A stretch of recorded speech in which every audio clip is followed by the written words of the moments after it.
കരുനാഗപ്പള്ളിയിൽ കാണാതായ 7ാം ക്ലാസ്സുകാരന്റെ മൃതദേഹം കണ്ടെത്തി. കൊതുമുക്ക് പാലത്തിനടിയിൽ നിന്നാണ് ബിലാലിന്റെ മൃതദേഹം കണ്ടെത്തിയത്. കന്നേറ്റിക്കായലിന് സമീപത്ത് നിന്ന് കഴിഞ്ഞ ദിവസം ബിലാലിന്റെ സൈക്കിളും ജേഴ്സിയൊക്കെ കണ്ടെത്തിയിരുന്നു. ഷമീർ വിവരങ്ങളുമായി ചേരുന്നുണ്ട്.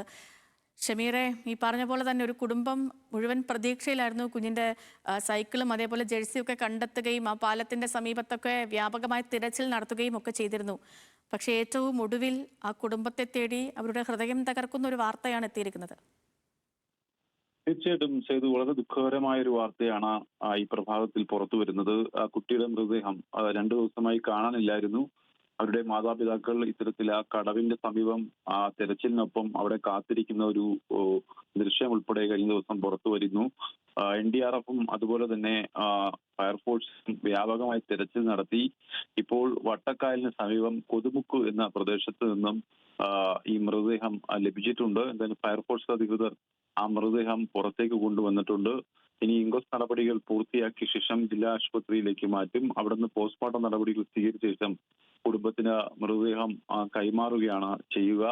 എന്തായാലും അപകടത്തിൽപ്പെട്ടതാണ്. കുട്ടി അവിടെ കുളിക്കാനായിട്ട് ഇറങ്ങിയ ശേഷം അപകടത്തിൽപ്പെട്ടാണ് ഈ മരണം സംഭവിച്ചതെന്നാണ് ഇപ്പോൾ ഫയർഫോഴ്സ് ഉദ്യോഗസ്ഥർ പറയുന്നത്.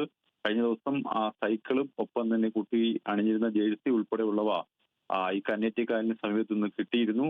ഇതിനുശേഷം ഇന്ന് 3ാം ദിവസമാണ് മൃതദേഹം പൊങ്ങുന്നൊരു സാഹചര്യം ഉണ്ടായത്. എന്തായാലും കുടുംബാംഗങ്ങൾ വളരെ ദുഃഖത്തോടു കൂടിയാണ് അവിടെ നിന്ന് മൃതദേഹം ഏറ്റുവാങ്ങിക്കൊണ്ടു പോകുന്നത്. ശരി ഷമീർ, ശരി. ആ കുടുംബത്തിന്റെ ദുഃഖത്തിനൊപ്പം പങ്കുചേർന്നു. അല്ലാതെ ഇപ്പം നമുക്കൊന്നും പ്രത്യേകിച്ച് ഇതിൽ എന്ത് പറയാനാണല്ലേ?